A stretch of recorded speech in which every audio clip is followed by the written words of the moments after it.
আমরা অনুরোধ করব আহলে সুন্নাত ওয়াল জামাতের সভাপতি আলহাজ সৈয়দ মৌলানা জুবাইর আহমদ সাহেবকে আজকের এই মহতী সুন্নি সম্মেলনের সভাপতির আসন গ্রহণ করার জন্য।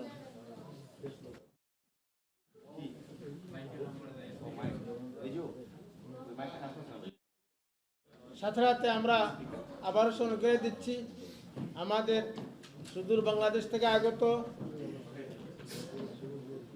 বর্তমান বিশ্বের বিপ্লব সৃষ্টিকারী এবং আহলে সুন্নাত ওয়াল জামাতের বিশিষ্ট কর্মীবৃন্দ, নেতৃবৃন্দ এবং বিশ্বের আনাচে কানাচে ইসলামের প্রচার ও প্রসারের জন্য যাদের পরিশ্রম, দীর্ঘদিনের পরিশ্রমের বিনিময়ে আল্লাহ পাক আমাদের সামনে ওনাদেরকে উপস্থিত করেছেন, আমাদের সামনে উপবিষ্ট আছেন।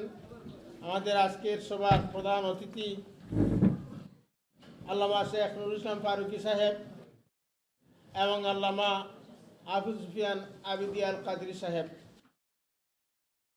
আমরা অনুরোধ করতেছি আমাদের মাহফিলের শুরু হচ্ছে পবিত্র কালাম শরীফ তিলাওয়াতের মাধ্যমে। আদিল চৌধুরী ভাই আহলে বয়তের ছাত্র আদিল চৌধুরী সাহেব পবিত্র কালাম শরীফ থেকে তিলাওয়াত করবেন।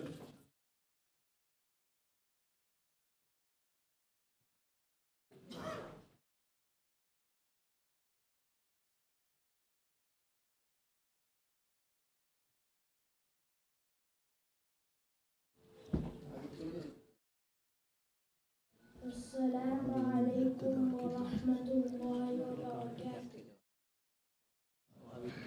أعوذ بالله من الشيطان الرجيم.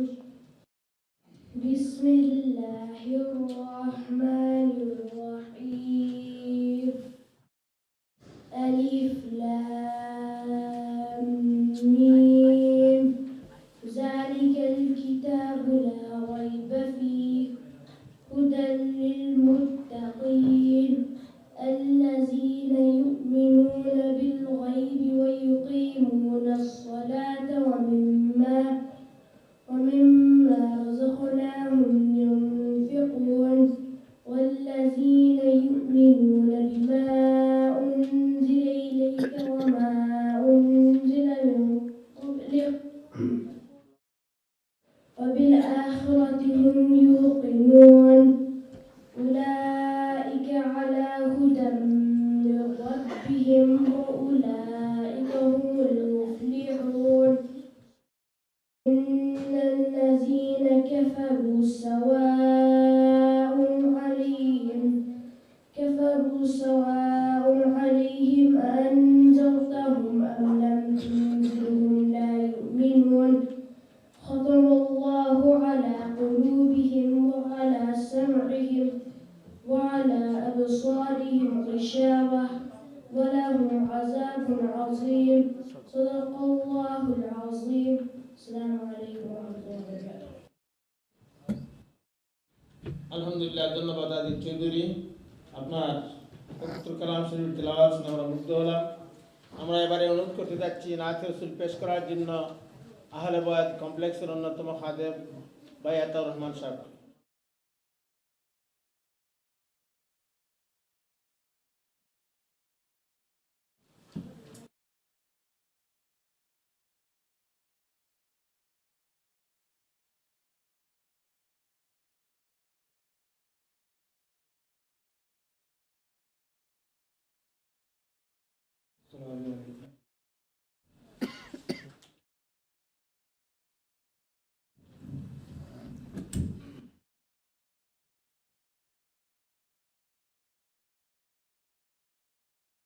কে যাও রে যন্ত্রণা বাড়াইয়া, কে যাও রে যন্ত্রণা বাড়াইয়া। ও আমি যে মদিনার পাগল, আমি যে মদিনার পাগল, আমারে দাও লইয়া রে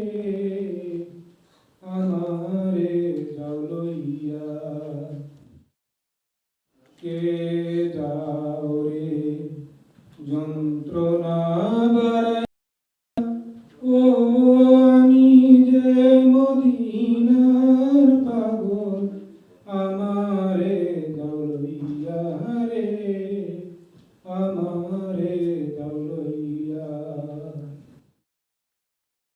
তোমাদের খাদেম বানায়া লইয়া যাও আমারে পুরা জনম সবে দিব নবীজির দরবারে রে নবীজির দরবারে তোমাদের খাদেম বানায়া লইয়া যাও আমারে পুরা জনম সবে দিব নবীজির দরবারে নবীজির দরবারে না দেখে সোনার মদিনা আমি না দেখে সোনার মদিনা যাব কি মরিয়া রে আমারে দাউলইয়া রে আমারে দাউলইয়া কে যাও রে যন্ত্রণা বাড়াইয়া আমি যে মদিনার পাগল আমি যে মদিনার পাগল আমারে দাউলইয়া রে আমারে দাউলইয়া এমনি মোর তোরা কপা অন্তরে কি জড়বে আমার এমনি রে মোর তোরা কপা অন্তরে কি জড়বে আমার মন যে করে উথাল পাতাল আমার মন যে করে উথাল পাতাল নবীজির লাগিয়া রে আমারে দাউলইয়া রে আমারে দাউলইয়া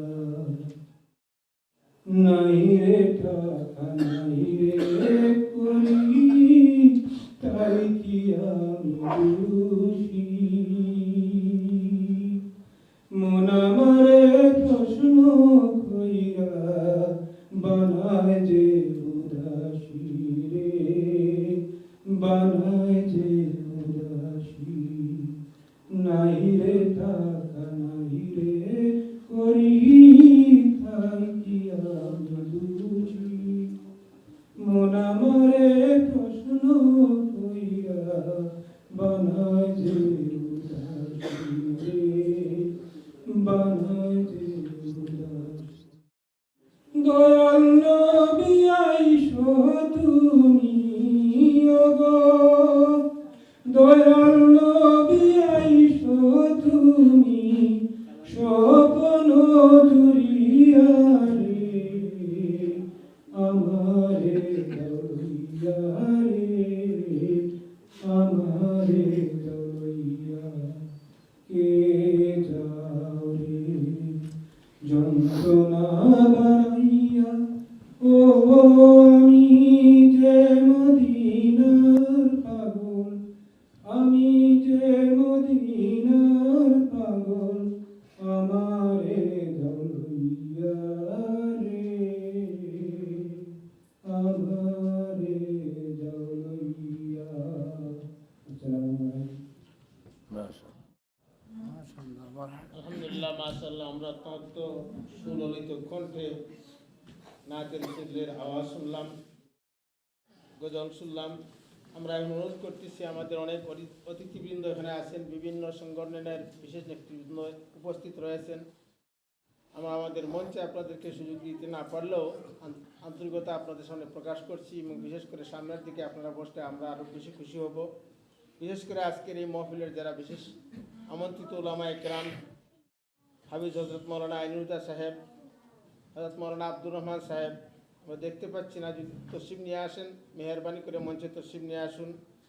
এবং হযরত মৌলানা শাহান সাহেব হিয়া সাহেব, হযরত মৌলানা মাহবুবুল আলম সাহেব, আপনারা পিছনে তাকে মেহরবানি করে মঞ্চে তসরিফ নিয়ে আসুন। আমাদের সময় যেহেতু সীমিত, এটা আমরা হলে বাড়া নিয়েছি, সুতরাং আমাদের কর্মসূচি আমরা দীর্ঘায়িত না করে আমাদের আজকের আকর্ষণ এই মহতী মাহফিলের আমাদের মেহমানদের সামনে আমরা মাইক তুলে ধরছি ওনাদের মূল্যবান বয়ান শোনার জন্য। আপনারা অনেকেই জানেন এবং মিডিয়ার মাধ্যমে জানতে পারছেন, বর্তমান বিশ্বে ইসলামী দুনিয়ার পরিচিতি যিনি একে অন্যের মধ্যে জড়াই দিয়েছেন, বিশেষ করে আহলে সুন্নাত ওয়াল জামাতের আকীদা আমল ভিত্তিক অনেক চিত্র যিনি প্রকাশ করেছেন মিডিয়ার মাধ্যমে।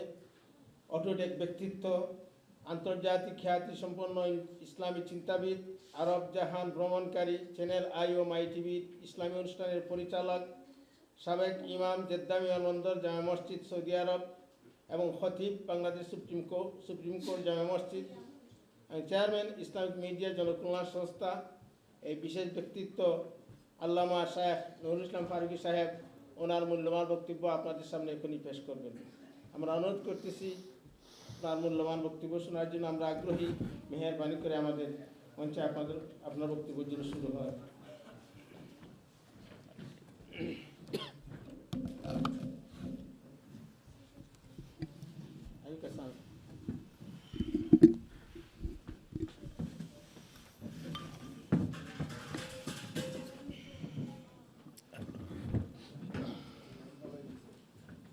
আর যাবে না, এটা আরো আসতে না।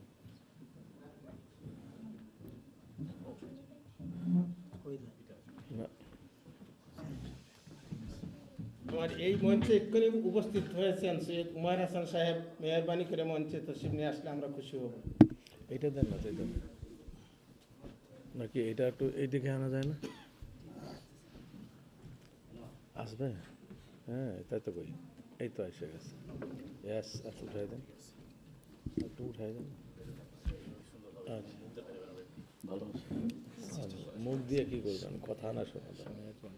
হ্যাঁ হ্যাঁ, একদম এটা টাইট করে দেন, বাস। আসসালামু আলাইকুম ওয়া রাহমাতুল্লাহি তাআলা আযজা ওয়া জাল্লা ওয়া বারাকাতুহু।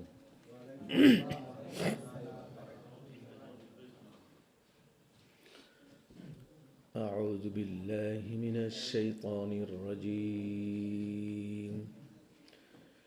بسم الله الرحمن الرحيم.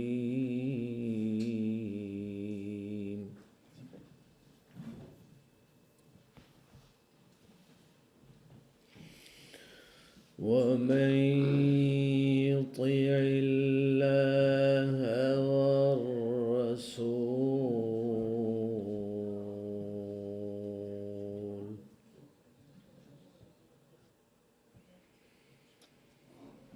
ومن يطع الله والرسول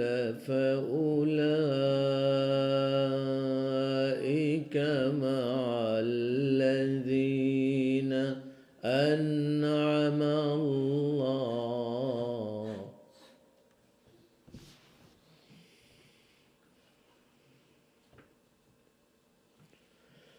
ومن يطع الله والرسول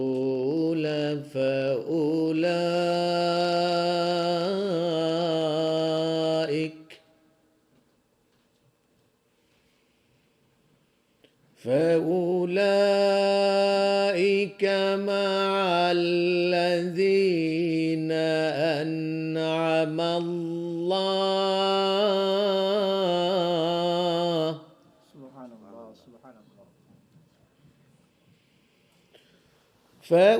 فأولئك مع الذين أنعم الله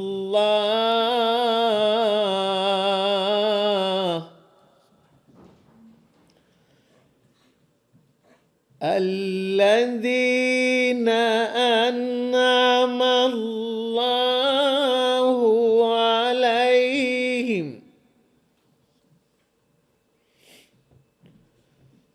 الذين أنعم الله عليهم من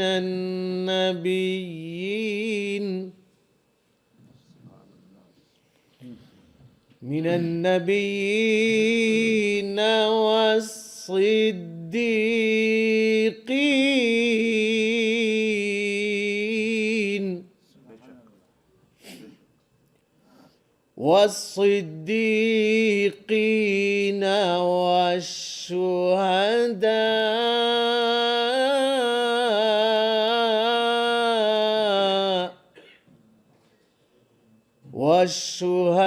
والشهداء والصالحين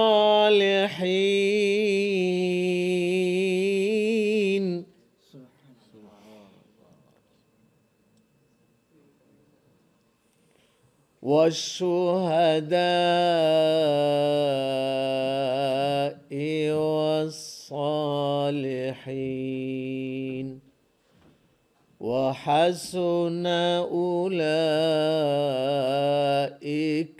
رفيقا.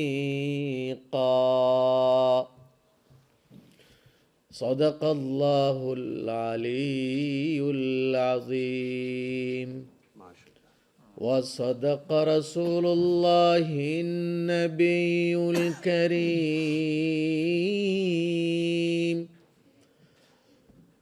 ونحن على ذلك لمن الشاهدين والشاكرين والحمد لله رب العالمين. فقد قال الله تعالى لشان حبيبه الكريم ولشان محبوبه الأمين آمرا ومخبرا: إن الله وملائكته يصلون على النبي يا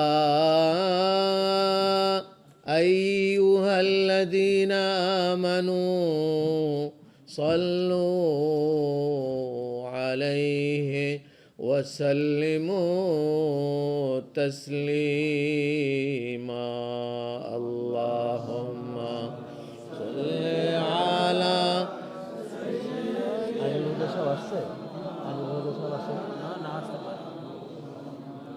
وعلى آل سيدنا مولانا.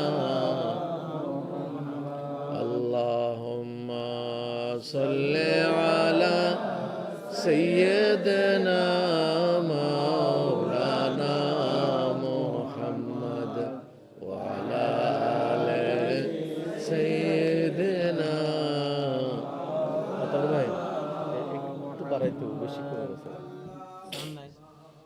একটু এটা সৈয়দনা মাওলানা মুহাম্মদ পিছন থেকে আওয়াজ বেশি শোনা যাচ্ছে।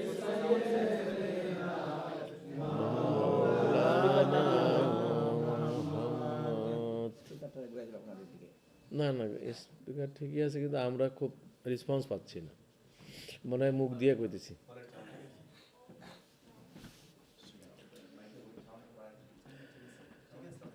সম্মানিত সভাপতি, হযরতে উলামা একরাম, আমেরিকায় নিবাসী এবং প্রবাসী নবী প্রেমিক ভাইয়েরা, পর্দার আড়ালে আমার শ্রদ্ধাভাজন মা বোনেরা, আল্লাহ পাকের দরবারে শুকর আদা করে সবাই একবার বলি আলহামদুলিল্লাহ।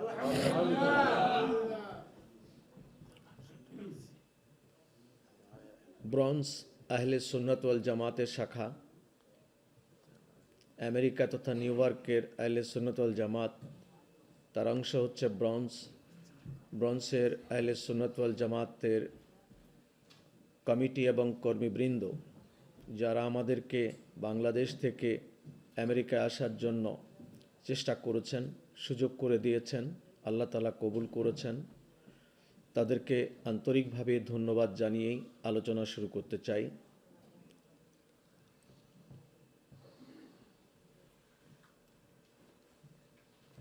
এক নম্বরে বলবো, একটা হাদিস মনে পড়ে গেল। আল্লাহ তাআলা পবিত্র কোরআন শরীফে বলছেন, বিসমিল্লাহির রহমানির রহিম, ইযা হুয়িতুম বিতাহিয়্যাতিন ফাহাইয়্যু বিআহসানা মিনহা আও রুদ্দুহা। হাবিব, যখন সালামের মাধ্যমে কেউ আপনাকে দোয়া করতে চায়, তখন তার প্রতিদান, তার জবাবটা উত্তম করে দেবেন। যদি উত্তম করে দেবার সময় সুযোগ না থাকে, আও রুদ্দুহা, যেভাবে সালাম দিয়েছে অন্তত অতটুকু ফিরিয়ে দেবেন। সাহাবায়ে কেরাম প্রতিযোগিতা শুরু করলেন। একজন এসে সালাম দিলেন, আসসালামু আলাইকুম। হুজুর জবাব দিলেন, ওয়া আলাইকুম সালাম ওয়া রাহমাতুল্লাহ। একটু উত্তম করে বাড়িয়ে দিলেন। কোন শব্দটা বাড়ালেন? রাহমাতুল্লাহ। আরেকজন ভাবলেন, আমি রাহমাতুল্লাহ পর্যন্ত সালাম দেব, দেখি হুজুর আমার জন্য কি বাড়াইয়ে দোয়া করে। সাহাবায়ে কেরাম দোয়ার কাঙ্গাল হুজুরের। উনি এসে বললেন, আসসালামু আলাইকুম ওয়া রাহমাতুল্লাহ। হুজুর জবাব দিলেন একটু বাড়িয়ে, ওয়া আলাইকুম সালাম ওয়া রাহমাতুল্লাহি ওয়া বারাকাতুহু। আরেকজন বলেন যে আমি বারাকাতুহু পর্যন্ত সালাম দেব, দেখি হুজুর আমার জন্য কি বলে। উনি এসে সালাম দিলেন, আসসালামু আলাইকুম ওয়া রাহমাতুল্লাহি ওয়া বারাকাতুহু। হুজুর জবাব দিলেন, ওয়া আলাইকুম সালাম ওয়া রাহমাতুল্লাহি ওয়া বারাকাতুহু। এবার কি বাড়িয়েছেন? না না, বাড়ান নাই। ও বাবা, ওয়াজ তো আমাদের থেকে আমেরিকাই বেশি জানে রে, কি লেগে এত দূর আইলাম। বারাকাতুহুর পর বাড়ায়নি, মাগফিরাতুহু এগুলো পরে আসতেছে। সাহাবায়ে কেরাম hayran হয়ে গেলেন যে আমরা যেভাবে আল্লাহর নবীর সাথে বাড়াবাড়ি করতেছি পাল্লা দিয়ে, হুজুর বোধহয় রাগ করেছেন, বাড়ালেন না। সব জোরহাত করলো, হুজুর মাফ করেন, আর বাড়াবাড়ি করব না। তো হুজুর বললেন যে না। তিরমিজি শরীফে হযরতে আব্দুল্লাহ ইবনে আব্বাস রাদিয়াল্লাহু তাআলা হাদিস, উনি বলছেন, আন আব্দুল্লাহ ইবনে আব্বাস রাদিয়াল্লাহু তাআলা আনহু আন্নাহু قال قال رسول الله صلى الله عليه وسلم إن السلام قد انتهى إلى البركات। আসসালামু আলাইকুম ওয়া রাহমাতুল্লাহি ওয়া বারাকাতুহু শব্দটাই আমাদের মধ্যে অনেকে ভুল করে বারাকা কয়, বারাকা, এটা অসম্পূর্ণ ভুল। শব্দটা কি? বারাকাতুহু। এখন কি অর্থ দাঁড়াইল? যে হুজুর বললেন যে ইন্নাস সালাম কাদ ইনতাহা ইলাল বারাকাত, আমি এই সালামের লেনদেন বারাকাত পর্যন্ত শেষ করে দিলাম। এটুক তোমাদের প্রতি অনিবার্য। ইস্তেহবাবের দরজা খোলা রইল। বন্ধু বান্ধবকে সালাম দিবা সময় থাকলে, স্বামী স্ত্রীকে দিবা, মা বাপকে দিবা, এখন সময় থাকলে চালাও। আসসালামু আলাইকুম ওয়া রাহমাতুল্লাহি ওয়া বারাকাতুহু ওয়া মাগফিরাতুহু ওয়া হায়াতুহু ওয়া রিদওয়ানুহু ওয়া জান্নাতুহু জান্নাতুল ফিরদাউসি নুজুলা খালিদিনা ফিহা আবাদান আবাদা। চালাও। কিন্তু এই বারাকাতুহু পর্যন্ত সুন্নত রইল, এরপর ইস্তেহবাব, মুস্তাহাব। এই জন্যই কেউ যদি সালাম দেয় আর তার সামনের দর্শক বা শ্রোতা যদি চুপ থাকে, তাহলে এটা বোঝাবে শত্রুতা। আমি তোমার অ্যালাউ করলাম না, তোমার সালামও লাগবে না, আমার দোয়াও লাগবে না। চুপ থাকার অর্থ হলো এটা। এইখানে আর সুকুতু নিসফুর রেদা হবে না। এই চুপ থাকা যে রাজির অর্ধেক, সালামের জবাবে চুপ থাকা হলো দুশ্মনির অর্ধেক। এই জন্য সালামের জবাবে চুপ থাকতে নেই। আমি শুনি বা না শুনি, শেষ পর্যন্ত জবাব দিতে হবে। একবার মিস করেছেন, আর একবার যদি সালাম দিয়ে কাজা আদায় করা যাবে না? নামাজের যেরকম মিস করলে কাজা আদায় করেন, এবার শেষ লোকটি পর্যন্ত সালামের জবাব দিবেন। আসসালামু আলাইকুম ওয়া রাহমাতুল্লাহি ওয়া বারাকাতুহু। ওয়া আলাইকুম আসসালাম ওয়া রাহমাতুল্লাহি ওয়া বারাকাতুহু। ফাইন, আলহামদুলিল্লাহ।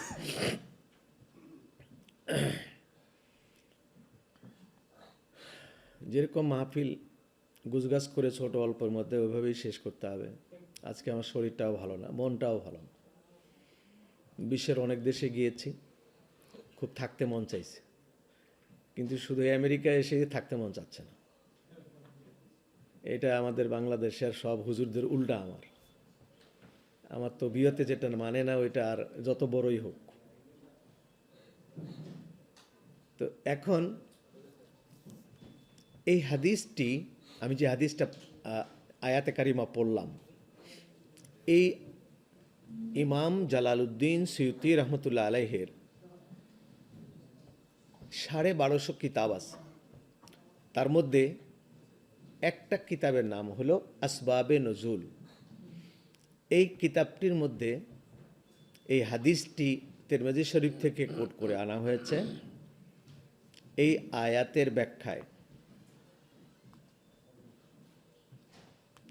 আল্লাহর রসুল একবার মসজিদে নববী আশ-শরীফের মিম্বার শরীফে বসে সাহাবায়ে কেরামের উদ্দেশ্যে বক্তৃতা করছেন, ওয়াজ নসিহত ফরমাচ্ছেন। আর আম্মা হযরত আয়েশা সিদ্দিকা রাদিয়াল্লাহু তাআলা আনহা ডান দিকে 50 গজ দূরে হুজুরায় বসে জানালার পর্দার ভেতর থেকে আল্লাহর নবীর ওয়াজ শুনতেছেন। আম্মা হযরত আয়েশা, তিনি ছিলেন পাতলা পুতলা, গায়ের রং ছিল রক্তিম, দুধে আলতায় একখানে করলে যা হয়। স্মৃতিশক্তি ছিল দারুণ প্রখর। যত বড় ন্যারেশন হোক উনি একবার শুনতেন, হুবহু ওয়ার্ড টু ওয়ার্ড বলতে পারতেন, এত মুখস্থ শক্তি তার ছিল। আল্লাহর নবী ঘন্টার পর ঘন্টা ওয়াজ করতেন, আম্মা হযরত আয়েশা এই পুরো ঘন্টার ওয়াজ হুজুরকে শুনাইয়ে দিতেন, একটা শব্দ মিস হতো না। এই জন্যই আল্লাহর নবী বলে গেছেন, তুদাররিসুল ইলমা ইনদাল হুমায়রা মিন বাদি, আমি চলে যাবার পরে যদি আরো কিছু জানবার থাকে ফতোয়া আয়েশার কাছে জেনে নিও। তোমরা বলতে পারো, ও বলবে না। সে আম্মা হযরত আয়েশা হুজুরে পাক সাল্লাল্লাহু আলাইহি ওয়াসাল্লামের বক্তৃতা শুনছেন, উনি বলছেন, ওনার ভাষ্য এটা, এই হাদিসটা কি? বিসমিল্লাহির রহমানির রহিম। عن عائشة رضي الله تعالى عنها أنها قالت كنا جلوس عند رسول الله صلى الله عليه وسلم فجاء رجل إلى النبي صلى الله عليه وسلم وقال يا رسول الله إن محبتك غالب علينا وأزواجنا وأموالنا وإنا نخاف كيف نجدك بعد الموت فسكت النبي صلى الله عليه وسلم فنزل على هذه الآية ومن يطع الله والرسول فأولئك مع الذين أنعم الله عليهم من النبيين والصديقين والشهداء والصالحين وحسن أولئك رفيقا صدق رسول الله النبي الكريم ونحن على ذلك لمن الشاهدين والشاكرين। হাদিস হলো এই। আম্মা হযরত আয়েশার বক্তব্য যে অনেকগুলো লোকের মধ্য দিয়ে আপনাদের মাঝখানে যেরকম রাস্তা আছে অতটা নাই, মানুষের মধ্য দিয়ে একটি লোক আসতেছে, উস্কু খুস্কু চুল, চোখ ভেজা পানি। আস্তে আস্তে আল্লাহ নবীর সামনে চলে আসলো। সামনে যারা দর্শক ছিলেন বসা, তারা কিছুটা বিরক্তিবোধ করছিলেন যে এই লোকটা গাঁড়ে ঘুরে পাড়া দিয়ে যাইতেছে। আল্লাহর নবী ইশারা দিলেন, ওকে আসতে দাও। সবাই তখন তাকে যেতে দিলেন। হুজুরের সামনে আসলেন, চেহারার দিক তাকিয়ে বলতেছেন, ইয়া রাসূলুল্লাহ, ইন্না মুহাব্বাতাকা গালিবুন আলাইনা ওয়া আওলাদিনা ওয়া আজওয়াজিনা ওয়া আমওয়ালিনা ওয়া ইন্না নাখাফু কাইফা নাজিদুকা বা'দাল মাউত। হুজুর, আপনার মহাব্বত আমার উপরে এত গালেব হয়েছে, অর্থাৎ এত বেশি আমি আপনার মহব্বতে প্রেমিক পাগল হয়েছি যে আমার ছেলে বলেন, মেয়ে বলেন, আওলাদ বলেন, ফারজান বলেন, আমার স্ত্রী বলেন, আমার মা বাপ বলেন, আমার সহায় সম্পদ বলেন, সব কিছুর চাইতে আপনার প্রতি আমার ভালোবাসাটা বেশি। এতটাই বেশি যে পিপাসা লাগলে, পানি পান করা শুরু করলে পিপাসা যতই থাক এক পর্যায়ে গিয়ে পিপাসা মিটে যায়। ক্ষুধা লাগলে খাবার খেলে যত ক্ষুধাই থাক এক পর্যায়ে খাবার খেতে খেতে ক্ষুধা মিটে যায়। কিন্তু আপনাকে দেখার পিপাসা যখন আমার লাগে তখন যত দেখি পিপাসা তত বাড়ে, যত দেখি পিপাসা তত বাড়ে। হুজুর, আমার ভয় হচ্ছে আজকে আমি আপনার কাছে এসেছি কেন? এই জন্য এসেছি যে যখন আমি মরে যাব, কোথায় আপনার মাকাম হবে আমি জানবো না, আমার কোথায় মাকাম আমি জানি না। তখন যদি আপনাকে দেখতে মন চায়, কাইফা নাজিদুক, আমরা কি করে আপনাকে পাবো, আপনাকে কেমন করে পাবো আমি? ফাসাকাতান নবী সাল্লাল্লাহু আলাইহি ওয়াসাল্লাম, আল্লাহর নবী চুপ করে গেলেন। কি বলবেন? পাগলের জবাব কি দিবেন? আল্লাহ তাআলা রহমতের দরিয়ায় মৌজ হলো, ঢেউ হলো। আল্লাহ তাআলা বলছেন, হাবিব আপনি চুপ আছেন, চুপ থাকেন, আপনার পক্ষে আমি বলে দেই। আল্লাহ তাআলা বলে দিলেন, وَمَن يُطِعِ اللَّهَ وَالرَّسُولَ فَأُولَئِكَ مَعَ الَّذِينَ أَنْعَمَ اللَّهُ عَلَيْهِمْ مِنَ النَّبِيِّينَ وَالصِّدِّيقِينَ وَالشُّهَدَاءِ وَالصَّالِحِينَ وَحَسُنَ أُولَئِكَ رَفِيقًا। আল্লাহ বলেন, তোমাদেরকে 4 শ্রেণীর মানুষ আমি ধরিয়ে দিচ্ছি, এই 4 শ্রেণীর মানুষের সাথে যদি জীবনটা চালাতে পারো তাহলে ওই 4 শ্রেণীর মানুষকে কবরে পাবে, হাসরেও পাবে। ওরা তোমাকে রেখে বেহেশতে যাবে না। ওদের চাইতে উত্তম সঙ্গী, উত্তম বন্ধু তোমাদের আর কেউ নাই।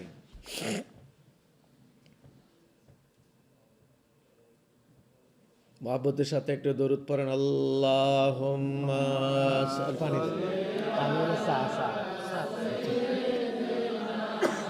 মাওলানা মুহাম্মদ ওয়া আলা আলি সাইয়্যিদিনা মাওলানা মুহাম্মদ। না ছোটে হাত সে दामान तुम्हारा या रसूल अल्लाह, हमेशा ये रहे कायम सहारा या रसूल अल्लाह। अल्लाहुम्मा सल्ले अला सय्यिदिना मौलाना मुहम्मद व अला आले सय्यिदिना।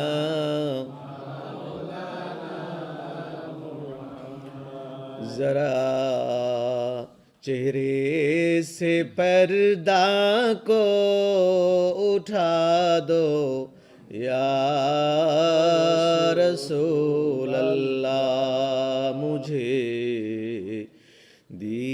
दीवाना और वहशी बना दो या हबीब अल्लाह। अल्लाहुम्मा सल्ले अला सय्यिदिना मौलाना मुहम्मद व अला आले सय्यिदिना।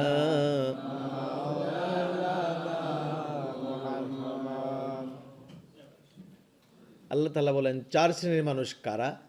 1 নম্বরে যদি নবী পেয়ে যাও, নবীর সঙ্গী হয়ে যাও, নবীকে ছাড়বা না। নবী যদি না পাও তাহলে সাহাবায়ে কেরামের সঙ্গী হওয়া, তাদেরকে না পেলে আউলিয়ায়ে কেরামের সঙ্গী হওয়া। শহীদ যদি হতে নাই পারো, শাহাদাত ও শহীদকে ভালোবাসবা, শহীদকে মহব্বত করবা। সঙ্গী হয়ে যাওয়া মানে শহীদকে মহব্বত করা। এই 4 শ্রেণীর মানুষ তোমাদের উত্তম রফিক, উত্তম বন্ধু। এরা তোমাকে রেখে বেহেশতে যাবে না। আর 4 শ্রেণীর মানুষ বেহেশতি বললাম কি করে? আল্লাহ বলেছেন আল্লাযীনা আনআমাল্লাহু আলাইহিম, আমি আল্লাহ যাদেরকে পুরস্কৃত করেছি আর করব। তো 4 শ্রেণীর মানুষকে আল্লাহ পুরস্কৃত করবেন। কি দিয়ে পুরস্কৃত করবেন? বেহেশত দিয়ে। এটা আল্লাহ তাআলার ওয়াদা। নবী, সিদ্দিকিন, শুহাদা, সালেহিন। এখন যদি আমরা কেউ বলি যে হে আল্লাহর ওলিরা, পীর সাহেবেরা, কিয়ামতের দিন তোমরাই বাঁচবা কিনা আগে চিন্তা করে দাও, মুরিদের খবর পরে নাও, তাহলে আল্লাহ পাকের সাথে এই কথাটার বিরোধ সৃষ্টি হচ্ছে। যেখানে আল্লাহ বলছেন যে ওয়ালিদেরকে আমি আনআমাল্লাহু আলাইহিম, তাদেরকে পুরস্কৃত করব, সেখানে যদি আমি বান্দা হয়ে বলি যে ওরা পার পাবে কিনা বুঝে দেখুক, তাহলে কি এটা আল্লাহর বিরুদ্ধে চলে যাচ্ছে? হ্যাঁ, তবে এখানে একটা কথা আছে, আল্লাহর ওলির সংজ্ঞা কি? পাগড়ি পটকা বানলে হুজুর হয় তা না। এই পাগড়ি এটা আবু জেহেলের ছিল, এই দাড়ি আবু জেহেলের ছিল। আবু জেহেলের দাড়ি ঘোড়ার পিঠে চড়তো, কানের ফাঁক দিয়ে উঠতো, চিনা যাইতো না কোনটা আবু জেহেল কোনটা মোহাম্মদ রসুল্লাহ। এই যে মাওলানা রুমি বলেছেন এত সুন্দর, গর্বা সুরত আদমি ইন সাবুদে আহমদ বু জেহেল এক সাবুদে,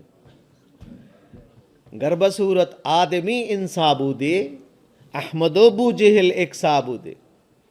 যদি সুরতেই মানুষ হইতো, আবু জেহেল আর হুজুরকে একই রকম দেখা যেত। হুজুরও পাগড়িওয়ালা, দাড়িওয়ালা, টুপিওয়ালা, আবু জেহেলও তাই। কিন্তু আহমদ বু জেহেল দার রফত, আহমদ বু জেহেল দার বুত খানা রফত, যা সুদি তা আশুদি ফির কিস তেরফ, ই আয়াত در نهاوند رابطه او آیت در نهاوند چو آبوতে। যে আবু জেহেল আল্লাহর ঘরে ঢুকে আল্লাহর ঘরের মূর্তিগুলোর পায়ে সেজদা করত, আর মোহাম্মদ রাসূলুল্লাহ সাল্লাল্লাহু আলাইহি সাল্লাম যখন আল্লাহর ঘরে ঢুকতেন মূর্তি মোহাম্মদের পায়ে সেজদা করতেন। ওখানে বেশ কম কত, কিন্তু সুরতে বেশ কম নাই, সুরত এক। কিন্তু একজন ঢুকলে মূর্তির কদম পূজা করত, আরেকজন ঢুকলে মূর্তি তার কদমে সেজদা করত।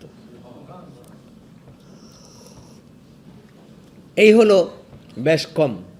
দেখতে দুইজন একরকম যদিও ছিলেন, পৃথিবীতে মানুষও আমরা যে সুরতে দেখতে পাচ্ছেন আরেকজনকে ওই সুরতেই দেখবেন, কিন্তু আকাশ জমিন পার্থক্য। এই পার্থক্যটা আমরা যদি নির্ণয় করতে পারি তাহলে আমরা সিরাতে মুস্তাকিমের উপর চলতে পারবো।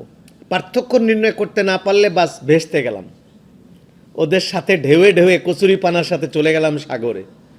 আর পার্থক্য নির্ণয় করতে পারলে এটা কচুরি পানা নয়, এটাই হচ্ছে গাছ। ধরে রাখলাম, জোয়ার চলে গেল, গাছ ধরে আপনি রয়ে গেলেন। পার্থক্য নির্ণয় করতে হবে।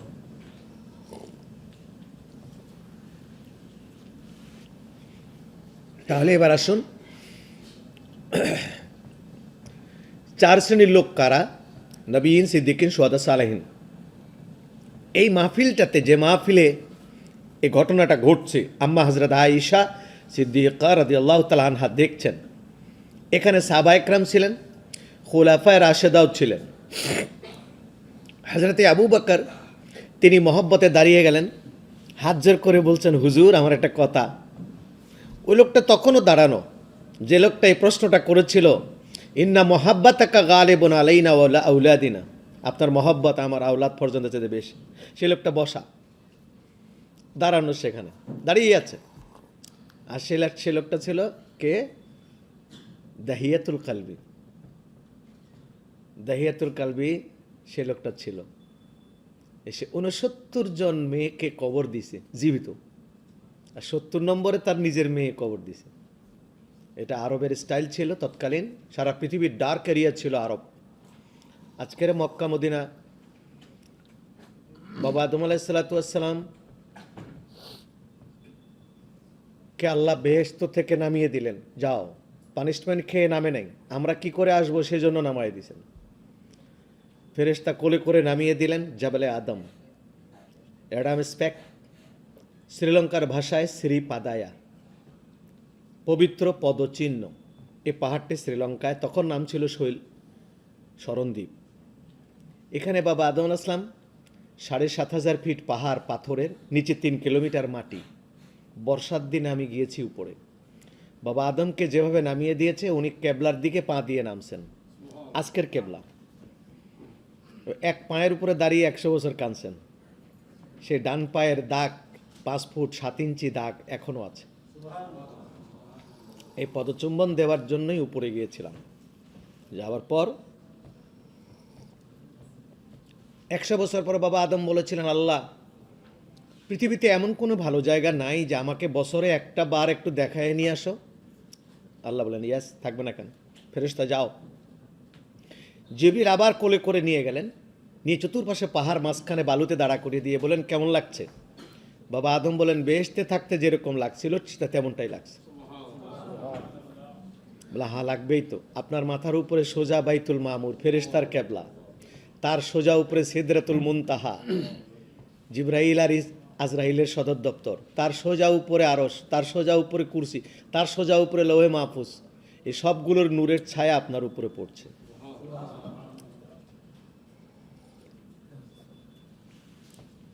বাবা আদম সেখান থেকে আর ফিরলেন না। ফেরেশতা তার হাত ধরে ৭ চক্কর দিল, ঘর বানাইলেন সেখানে। ঘরের ৭ চক্কর দিয়ে বলেন, আর আমি যাব না শ্রীলঙ্কায়। তিনি আরাফায় চলে গেলেন এবং এই জাবল রহমতের উপরে কাঁদলেন। বাবা আদম যখন জাবল রহমত থেকে আল্লাহ তাআলা তাকে পরিপূর্ণ মুক্ত করে দিলেন, তিনি নিচে আসলেন। পৃথিবীতে প্রথম কোনো স্বামী স্ত্রীর বাসর ঘর, এটা হলো মুজদালেফা। সেখানে বাবা হাওয়ার সাথে মিলন হয়, বাবা আদম আর মা হাওয়ার সাথে মিলন হয়। সেখান থেকে মানুষের বিস্তৃতি ঘটতে থাকে। সেই বিস্তৃতি পৃথিবী মানুষে মানুষে ভরে গেল। একসময় ৪৯,০০০ সন্তান রেখে দুজনে মারা গেলেন। মানুষের সংখ্যা বেড়ে গেল।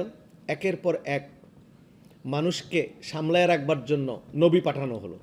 কেন সামলাতে হচ্ছে? মানুষের ভিতরে ৩টা রোগ হলো।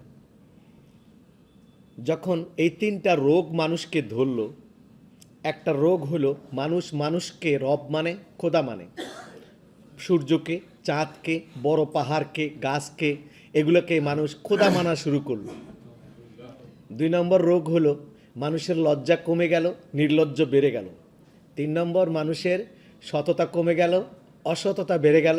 ৪ নম্বর মানুষের নিষ্ঠুরতা বেড়ে গেল, মায়া মমতা কমে গেল। এই লক্ষণ যখন মানুষের মধ্যে আসলো, এই লোকগুলোকে, পথহারা মানুষগুলোকে পথে আনবার জন্য আল্লাহ তাআলা তাড়াতাড়ি একজন একজন করে নবী পাঠাতে লাগলেন। তোমরা যাও, এদেরকে ফিরাও, এরা যেন দোজখের দিকে না যায়। নবীরা ফিরাতেন। নবীদের আগমনের ধারাবাহিকতা ঈসা আলাইহিস সালাম পর্যন্ত চলল। ঈসা আলাইহিস সালামের পর আমার নবী পাক সাল্লাল্লাহু আলাইহি ওয়াসাল্লাম পর্যন্ত ৫৭০ বছর গ্যাপ হয়ে গেল। ৫৭০ বছরের গ্যাপের মধ্যে মানুষ প্রচণ্ডভাবে ভাইরাস অ্যাটাকড হয়ে গেল। এই 4টা দোষ মানুষের ভিতরে বাড়তে পৃথিবী অন্ধকারাচ্ছন্ন হয়ে গেল। এবং এই অন্ধকার পৃথিবীর মধ্যে সবচেয়ে বেশি ডার্ক যেটা ছিল, সবচেয়ে বেশি অন্ধকার ছিল, সবচেয়ে বেশি জঘন্য ছিল এখনকার মক্কা মদিনার জায়গা। এই আরবদের মতো এত জঘন্য পৃথিবীর আর কোনো জায়গা ছিল না। তারা এমন কোনো কাজ নাই যা করতে পারতো না। নিজের বাপ মা মারা গেলে কবরে উট বেঁধে রাখতো, খাবার দিত না। উটটা মারা গেলে বলতো, আমার বাপ মা এবার ইসালা সওয়াব হইছে। উটের মেলা হতো বছরে একবার, উটের দৌড়ের প্রতিযোগিতা হতো, কাঠটা আগে যায়। উটের লেঙ্গুরের পিছনে কেরোসিন তেল দিয়ে কাপড় ভিজিয়ে উটের লেঙ্গুরে বাইন্দা দিয়া মেজবাতি জ্বালাইয়ে দিত, আগুন ধরায় দিয়া উট চালু করে দিত, কাঠটা আগে যায়, ঢোল বাজাইতো, নিষ্ঠুর আনন্দ। উট পেছন দিকে পুড়ে যায়, চর্বি গলে গলে পড়তো, আর ওরা ঢোল বাজাইয়া আনন্দ করতো, আমারটা আগে গেছে। কোনো বোন তার ভাইয়ের কাছে মাহফুজ ছিল না, নিরাপদ ছিল না। বোন রেপ হয়ে যেত, আপন ভাই আপন সৎমাকে বিয়ে করে রাখত। এত জঘন্য একটি সমাজ, তাদের জঘন্যতায় পৃথিবী হাহাকার করতে লাগলো। আকাশ বাতাস ভারী হয়ে গেল, প্রকৃতি হাহাকার করতে লাগলো। গাছপালা, তরুলতা, সাগর, নগর, পাহাড়, পর্বত, চন্দ্র, সূর্য আপন আপন ভাষায় আল্লাহর কাছে আরজি পেশ করতে লাগলো, আল্লাহ এই অবস্থা থেকে মুক্ত হব কি করে? আপনি আমাদেরকে শান্তিদাতা দেন, মুক্তিদাতা দেন, আমাদের উত্তরানেওয়ালা দেন।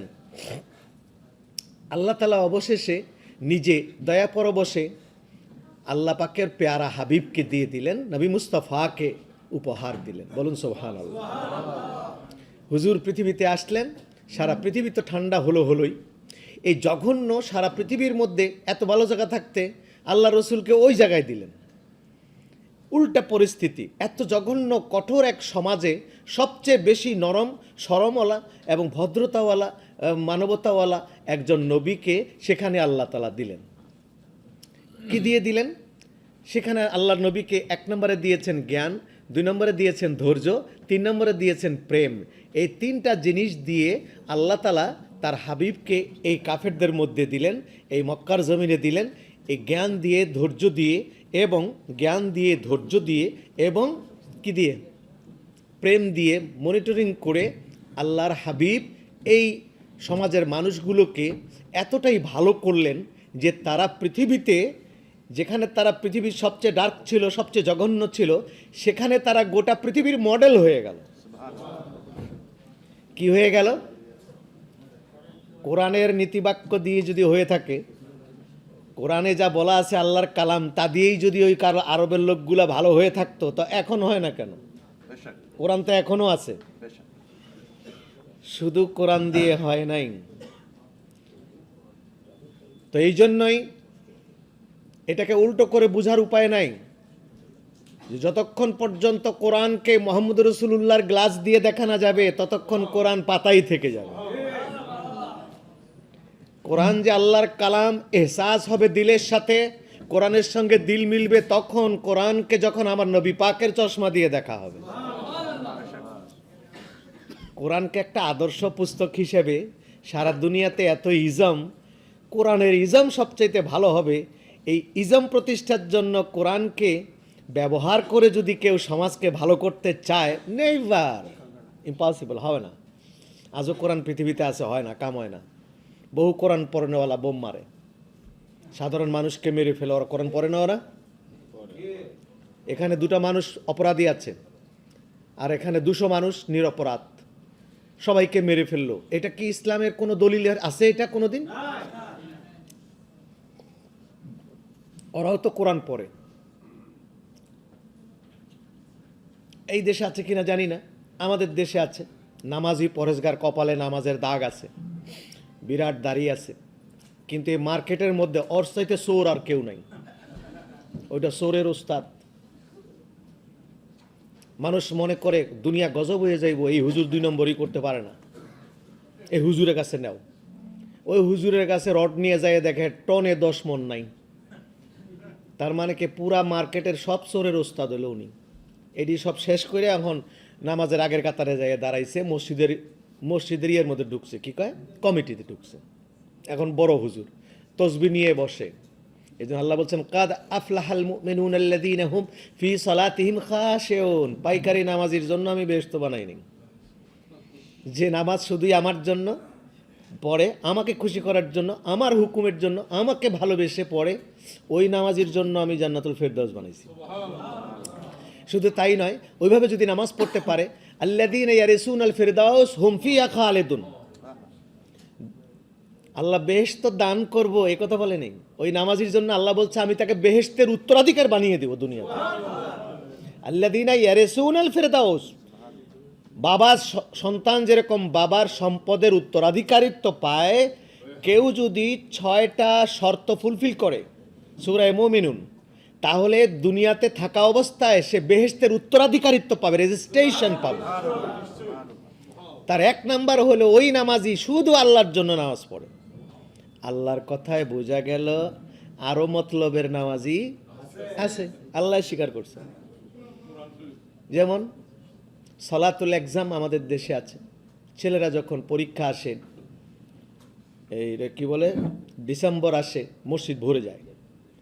পরীক্ষাটা গেলেই 4 কাতার খালি। জিজ্ঞেস করলে এই মসজিদে আসো না কেন? বলে হুজুর আবার পরীক্ষা এলে যাবো। এটা হলো সালাতুল এক্সাম। সালাতুল ক্রিমিনাল আছে। ক্রিমিনাল যখন রাস্তায় পুলিশে দৌড়ানি দেয়, টুপি মাথায় দিয়ে মসজিদে 10টার সময় নামাজে খাড়ায়। আমি আমার মহল্লার মধ্যে ক্রিমিনাল বড় জাতীয় ক্রিমিনাল, ওই নামাজে দাঁড়াইছে। আমি তো আল্লাহ, এই যদি নামাজি হয় তা হজরত ওমর আরবার পাই গেলাম গা। পরে দেখি একজনকে, হুজুর সরে যান। কেন? ওর পুলিশ র্যাবে দৌড়ানি দিছে।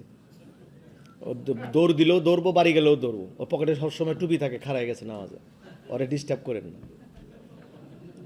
তাহলে বোঝা গেল ক্রিমিনালও নামাজ পড়ে। আমি আসরের নামাজ পড়াচ্ছি একবার ঢাকায়, তো পেছনে শব্দ শুনতেছি, ধূপধাপ, কিলের শব্দ। কিরে নামাজি নামাজি রে কিলায়। তাড়াতাড়ি নামাজ শেষ করে দেখি এক হুজুরের কিলাইতেছে 8-10 জন। ভাই মাইরো না, হুজুর মানুষ। হুজুর মানুষ কোন হুজুর? ও আমার কাছে দাঁড়াইছে, আমার পকেটে হাত দিয়ে গড়িটা বাইর করে লইছে। এখন আপনি আমাকে জবাব দেন, ও কি নামাজি মসজিদে আসছিল না নামাজি সেজে চোর আসছিল? নামাজির বেশে চোর। এই নামাজির লেগে আল্লাহ বেহেশত বানায় রাখছে? ওই মস্তানের লেগে বেহেশত বানায় রাখছে? আবার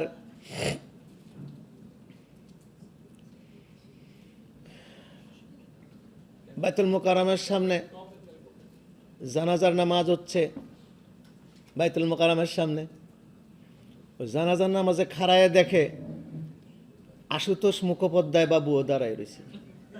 এই বাবু, তুই কে নামাজের মধ্যে? কথা কইস না দোস্ত, এটা সুবিধা আছে, আমার দলের লোক মরছে, এটার মধ্যে রুকু নাই, সেজদা নাই, খাড়ায় থাকলি হয়। এটাও পলিটিক্যাল নামাজ, নামাজও পলিটিক্যাল হয়। আবার আমাদের দেশের নেতারা বলে, আমি দেখছিলাম স্বপ্নে আপনার মসজিদে নামাজ পড়তে আইছি, তাই আইলাম। ওটাও একটা নামাজ। নামাজ দিয়ে যে কত কিছু করা যায়। আমার এই 33 বছরের ইমামতির জীবনে এত চিনলাম মুসল্লি, কত রকমের মুসল্লি। আগের কাতারে এসে বসছে জুতা নিয়ে, মনে করলাম যাক লোকটা আগের কাতারে বসছে, ভালো। দেখা গেল যে সে কয়দিন পর বলতেছে, আমাকে একটা সার্টিফিকেট দেন মোতাল্লি সাহেব, একটা পরিচয়পত্র। মোতাল্লি সাহেব পরিচয়পত্র দিল। এই লোকটা ভালো, 5 ওয়াক্ত নামাজি, মসজিদ কমিটি।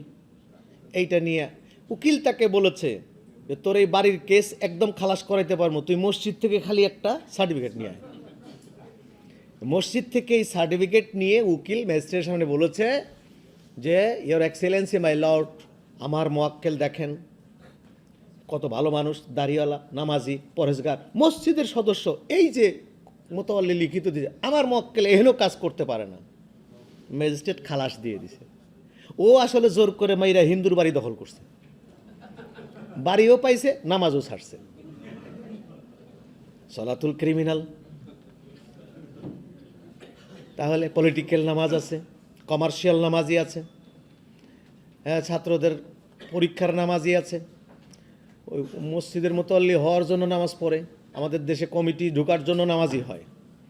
এরকম বহু রকমের আছে। সেই জন্য আল্লাহ বলছেন, ওই নামাজির জন্য আমি বেহেশত বানায় রাখছি যে শুধুই আমার জন্য নামাজ পড়ে। নামাজি সাজার জন্য নামাজ পড়ে না। ব্যাক করে আসি আবার, কোথায় গিয়েছিলাম, কোথায় ছিলাম আমরা?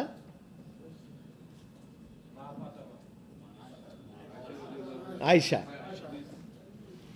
আবু বকর সিদ্দিক দাঁড়ায় গেলেন। সে লোক দাহিয়াতুল কালবি ছিলেন। ওই দাহিয়াতুল কালবির কথা বলতেছিলাম যে আল্লাহর নবী পৃথিবীতে আসলেন, এই মানুষগুলির মধ্যে প্রেম দিয়ে, জ্ঞান দিয়ে, আর দয়া দিয়ে, আর ধৈর্য দিয়ে এই জায়গার লোকগুলিকে পৃথিবীর মডেল বানিয়ে দিলেন। তারা বেহেশতের গ্যারান্টি নিয়ে দুনিয়া থেকে গেল আল্লাহর নবীর টাচে গিয়ে। তো আবু বকর দাঁড়ায় গেল, হুজুর, এই মিটিংয়ের মধ্যে, যে হুজুর, আহাব্বু ইলাইয়া খাসলাতান মিন আমালি, আমার জীবনের আমল থেকে আমি যত আমল করেছি 2টা আমল আমার পছন্দ হুজুর। একটা হলো আপনার চেহারার দিকে ফেল করে তাকিয়ে থাকা, আর একটা হলো আমার মেয়েটাকে আপনার কাছে বিবাহ দেওয়া। হুজুর, এই 2টা আমলের ওসিলায় কি আমি মরে গেলে আপনাকে পাবো? আল্লাহ রসুল বললেন, কাদ ওয়াজাত্তানি, পেয়ে গেছো। ফারুক আজম দাঁড়িয়ে গেলেন, হুজুর, আহাব্বু ইলাইয়া খাসলাতান মিন আমালি মিন হায়াতি, আমার জীবনের দুইটা আমল পছন্দ, আমি কত আমল করি কিন্তু দুইটা খুব বেশি পছন্দ হুজুর। একটা হলো ন্যায় বিচারের চাবুক মারা, আর একটা হলো গরিবের বেশে ছেঁড়া ফাটা তালি দেওয়া, কাপড় গায়ে দিয়ে চলা। এই দুটো আমলের জন্য কি আমি আপনাকে পাবো মরার পর? আল্লাহ রসুল বলেন কাদ ওয়াজাত্তানি, যাও তুমিও পাইছো। ওসমানে গানি জিন্নুরাইন দাঁড়িয়ে গেলেন, হুজুর আমার জীবনের দুটো আমল পছন্দ। আমার কি দুটো আমল? একটা কোরআন শরীফের তেলাওয়াত হারদম, আরেকটা হলো মানুষকে সারাক্ষণ খাওয়ানো, দস্তরখান বিছায় রাখা। একদল যাবে আরেক দল বসবে, যত খাবার খেতে পারে। খাওয়াতে ভালোবাসি আর কোরআন শরীফের তেলাওয়াতে ভালোবাসি। হুজুর বলেন এই দুটো আমলে কি আমি আপনাকে পাবো? আল্লাহ নবী বলেন কাদ ওয়াজাত্তানি, তুমিও পাবা। মৌলা আলী মুশকিল কুশা শেরে খোদা দাঁড়িয়ে গেলেন, হুজুর আমারও দুইটা আমল পছন্দ আমার জীবনে। কি?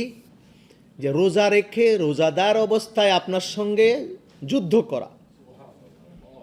2 নম্বর, শীতের দিনে ঠান্ডা পানি দিয়ে, এই যে আমেরিকার যে শীত, এইটার মধ্যে শীতের দিনে ঠান্ডা পানি দিয়ে অজুর অঙ্গ প্রত্যঙ্গ ভালো করে ধৌত করে অজু করা।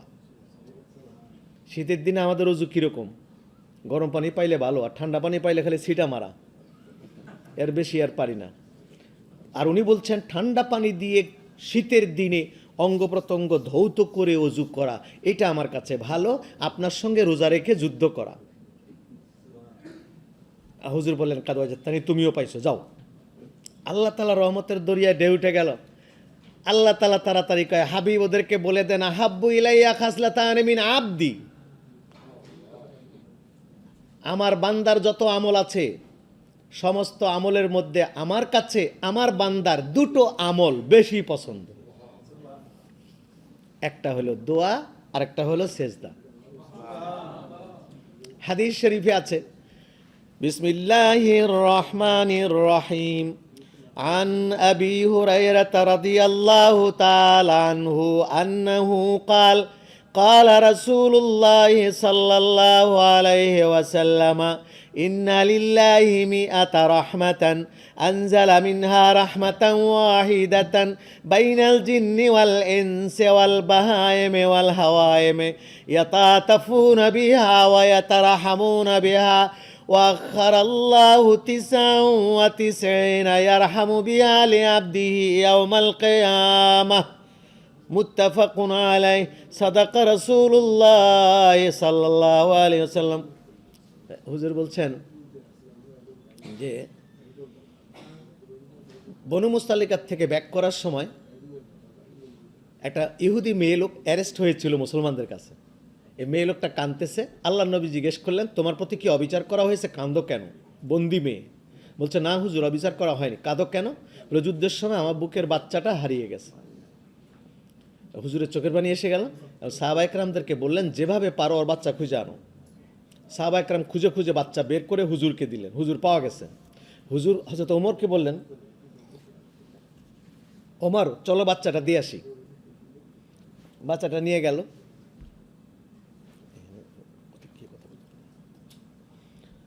বাচ্চাটা দিয়ে হুজুর গিয়ে বললেন এই মহিলা এটা কি তোমার বাচ্চা? বলে জি হুজুর এটাই আমার বাচ্চা। মহিলাকে বন্দি অবস্থায় বাচ্চাটা হুজুর দিয়ে দিলেন। মহিলা বাচ্চাটাকে পেয়ে বাচ্চার গলায় গালে কপালে পেটে পিঠে চুমুতে চুমুতে ভিজিয়ে দিচ্ছে আর চিৎকার করে মহিলা কাঁদতেছে, বাবা তুমি কোথায় ছিলে, কেমন ছিলে, আমি তো তোমার জন্য শেষ হয়ে গেলাম বাবা। হুজুর হযরত আবু বকর ওমরকে বলে ওমর কি বুঝলে? মহিলাটা কাঁদছে কেন? হুজুর সন্তান হারাবার পরে সন্তান হারানোর শোকে আগে চিল্লায় কাঁদছিল, আর এখন সন্তান পাবার পরে পাওয়ার আনন্দে কান্দে। আনন্দেরও কান্না? হুজুর বলেন না, তুমি রিয়েলিটি বুঝো নাই। তো কি হবে হুজুর? কয় শোনো, ইন্না লিল্লাহি মিয়াত, এই হাদিসটা তখনই আসছে শানে উরুজ। হাদিসেরও শানে নজুল আছে। কোরআন শরীফের আয়াতের যেরকম শানে নজুল আছে নাজিল হওয়ার কারণ, হাদিসের শানে উরুজ। কোন কারণে হুজুর হাদিসটা হুজুরের ভিতর থেকে বের হলো, সে ব্যাকগ্রাউন্ড না জানলে হাদিসের অর্থ জানা যাবে না, ফতোয়া বাইর করা যাবে না। হাদিস কইলেই যে ফতোয়া তা হবে না। এটা জানে কারা? আহলে তাসাউফ ইমামরা জানে। তো কি হলো, হজরতে ওমরকে হুজুর বলছেন যে শোনো, আল্লাহ তাআলা যখন প্রেম প্রীতি মোহব্বত এটা আল্লাহ বানায়, মানুষের সব ক্যারেক্টারগুলোকে ডিফারেন্ট ডিফারেন্ট করে আল্লাহ বানাইছেন। যখন প্রেম বানাচ্ছেন তখন আল্লাহ প্রেমটাকে এটাকে মানে ডিভাইডেড করে 100 ভাগ করে দিলেন। 100 ভাগ করে তার 1 ভাগ প্রেম মা বাবা ভাই বোন দাদা দাদি নানা নানি স্বামী স্ত্রী সমাজের সকলের মধ্যে 1 ভাগ দিলেন, আর ওই রকম 99 ভাগ আল্লাহ রেখে দিলেন তার কাছে, অন্যের কাছে না, আল্লাহর কাছে। তা হুজুর বলছেন যে বান্দা যখন দুনিয়াতে সেজদায় যায়, যতক্ষণ সেজদা থেকে মাথা না উঠায় ততক্ষণ ওই 99 ভাগ প্রেম দিয়ে আল্লাহ বান্দার চেহারার দিক তাকিয়ে থাকেন। 2, বান্দা যখন গুনাহ করার পরে অনুতপ্ত হয়ে লজ্জিত হয়ে 2 হাত তুলে কাঁদে দোয়া করে, তখন যতক্ষণ সে কাঁদতে থাকে দোয়া করে ততক্ষণ আল্লাহ তাআলা তার চেহারার দিকে 99 ভাগ মায়া দিয়ে তাকিয়ে থাকেন। এই 2, এটা আল্লাহর কাছে কি বেশি পছন্দ? আর শয়তানকে আল্লাহ বলেছে ও খরুজ মিন্নি, বেরিয়ে যাও। শয়তান বলেছিল যে মাগনা বেরিয়ে যেতে চাও না, আমি চতুর্পাশে আক্রমণ করব। আল্লাহকে চতুর্পাশ তোরে দিয়ে দিলাম, 2 দিক রইল, উপরে আর নিচে। 80 বছর গুনাহ করে বান্দা যখন আমার কাছে আসবে, উপরের দিকে হাত তুললে আর নিচের দিকে সেজদায় গেলে সব শেষ। 80 সেকেন্ড লাগবে না, 1 সেকেন্ড লাগবে, সব মাফ করে দেব। তাইলে সেদিন থেকে শয়তানের কাছে অপ্রিয় এই 2 জিনিস, দোয়া, এই 2টা শয়তান সইতে পারে না। এই জন্য একটা কিতাবে আছে যে ইমাম আবুল হাসান খেরকানি রহমতুল্লাহ আলাই, ইমাম জাফর সাদেক রহমতুল্লাহ আলাইহের খলিফা, উনি আওলাদ রসুল ছিলেন। তো তৎকালীন ইরানের উনি সবচেয়ে বড় মুফতি ছিলেন, সবচেয়ে বড় আল্লাহর ওলি ছিলেন। উনি 70 বছর জঙ্গলে তাহাজ্জুদ নামাজ পড়ছে। 70 বছর পর দেখে এরকম একটা লাইট মাথার উপরে জ্বলতেছে। কিরে এত রাত্রে লাইট থেকে আওয়াজ আসতেছে, হুজুর আপনার নামাজকে আল্লাহ তাআলা এত পছন্দ করেছেন যে আপনার জন্য আল্লাহ তাআলা মেরাজ নসিব করেছেন, আপনার পাশে বোরাক আছে, উঠেন। 1, 2 নম্বর, হুজুর কোনো দিন আপনার আর নামাজ লাগবে না, আজকে থেকে মাপ। এখন উনি তো আলেম মানুষ ছিলেন, জাহেল পীর ছিল না। এখন বাংলাদেশে পীর মানেই জাহেল, এমন এক কারবার হয়ে গেছে। আলেম পীরের খুব অভাব। উনি আলেম ছিলেন, উনি একটু চিন্তা করে কয় কুল্লুহুম হুফাজুন জুহালুন ইল্লা বিল ইলম ওয়া কুল্লুহুম উলামাউন জুহালুন ইল্লা বিল হিকমা। প্রত্যেক হাফেজ জাহেল যদি ইলম না থাকে, আর প্রত্যেক আলেম জাহেল যদি হিকমত না থাকে। এই কোন নবীকে আল্লাহ তাআলা হিকমত ছাড়া দুনিয়ায় দেয়নি। কোন নবীকে কি ছাড়া দেয় নাই? হিকমত ছাড়া কোন নবী নাই।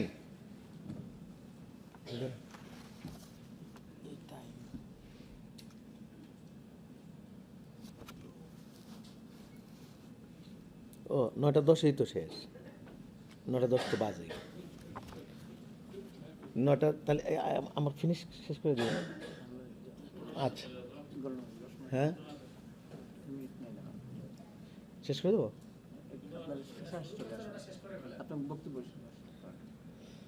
এখন শেষ করতে তো আবার সময় লাগবে, তো 9:10 শেষ করতে হয়েছে, 10 তো বাজেই। তো এটা শেষ করে দিই যে বললো কি যে ওই হুজুর নামাজ লাগবে না। উনি চালাক ছিলেন, উনি বললো হুজুর আমার কথা আপনি আগে নাজিল হন, আমি আপনার কাছে বায়াত হব। উপর থেকে বলতেছে যে তুই আমার কাছে বায়াত হবি, তুমি আমাকে চেনো? ইমাম আবুল হাসান খেরকানি বলতেছে জি হুজুর, আমি আপনাকে চিনি, আপনার জন্যই 70 বছর দাঁড়াই আছি। বলো তো কে? আপনি ইবলিস হুজুর না? তা তো ভালোই চিনছো, তো তুই আমার বায়াত হবি কেন? বলো হুজুর আমি বায়াত হব আপনার কাছে। কেন বায়াত হবি? বলে আপনার মতো পাকা শয়তান কেমনে হওয়া যায় হুজুর, এই জন্য বায়াত হব। আমার সবক দিবেন, পাকা শয়তান। বলে আমার বিশ্বাস হয় না, তুই কসম কর আল্লাহর কাছে, তুই বড় পীর, তোর লাখ লাখ মুরিদ। আল্লাহর কসম করলাম আমি শয়তান। শয়তান নাজিল হয়েছে, হাত দিয়ে বায়াত করাইছে। বায়াতের পর কয় হুজুর এখন সবক দেন। কয়, 1 নম্বর সবক হইলো মদের বোতল ফালাবি না, গাঞ্জা আর মদ সারাদিন খাবি।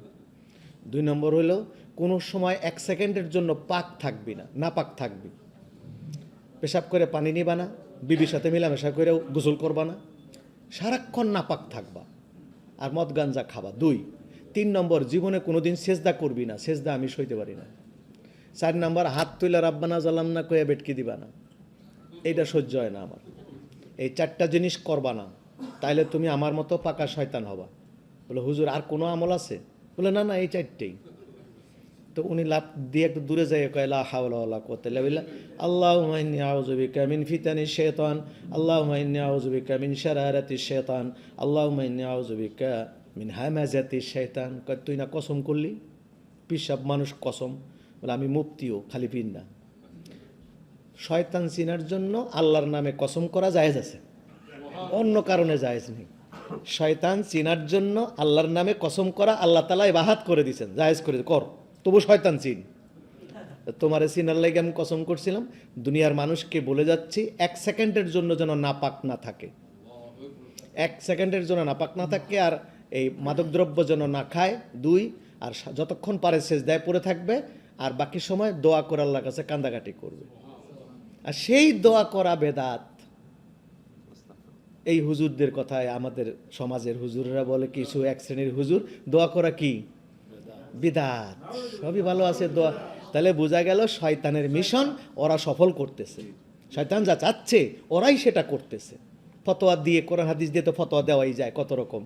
তো সেই জন্য আমি বাকি কথা এখানে রেখে দিলাম, আবার আল্লাহ বাসাইলে দেখা যাবে। দোয়া করবেন। আসসালামু আলাইকুম ওয়া রাহমাতুল্লাহি ওয়া বারাকাতুহু। নামাজের আজান হবে এখন। সম্মানিত হাজরিন, আমাদের পাশেই মসজিদ, আপনারা মাগরিব নামাজ আদায় করেছেন, মসজিদ ওইখানে রেখে আমরা এখানে নামাজ আদায় করতে ভালো মনে করতেছি না। মসজিদের হক আছে, এই জন্য আমরা এক্ষুনি 9টায় জামাত শুরু হবে, আপনারা জামাত আদায় করে তাড়াতাড়ি আবার মঞ্চে চলে আসবেন।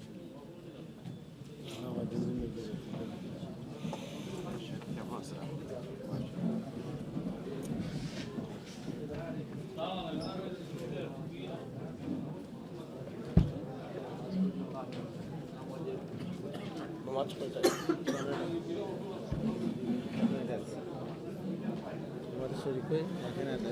হ্যাঁ হ্যাঁ যাবো, এই বাইরের লোক। আমি বাসা যে আমার একটা গাড়ি দিয়ে আসা যাবো না? এক ঘন্টা পরে চলে যাবে, কেউ যাবে না। চান্দা কান্দা কালেকশন হবে তো সময় লাগবে। আমরা এখানে হলেই বড় আছে 11টা পর্যন্ত, এই ভিতরে সারি মিলাদ হবে, আইনুদ্দার সাহেব শেষ। নামাজ পড়াই 9টায়, হ্যাঁ 9টায় হয়ে গেছে, তাই চলেন বাইরে শেষ। আচ্ছা ঠিক আছে। আমি রাজাবাজারে 95 ফয়সাল জনুদুর সাহেবের জামাই, ছোটো মেয়ের জামাই। কাকার জনুদুর সাহেবের ছোটো মেয়ের জামাই। আচ্ছা, 95 কবে আইছে? আমি তো এসেছি 8-9 বছর হয়ে গেছে। তারপরে আলম ভাই ফোন করে কইছে আপনি এখানে আসছেন। হ্যাঁ, তারপরে আজাদ বলছে আপনার নাম্বারটা আমরা পেয়েছি না। আগামী মাসে 18 তারিখে আমাদের মসজিদে আপনার প্রোগ্রাম আছে, ইস্টার মসজিদ। আমি কোথাও চলে যাবো, আমি থাকতে পারবো না। ওই সুবিহান সাহেব আছে।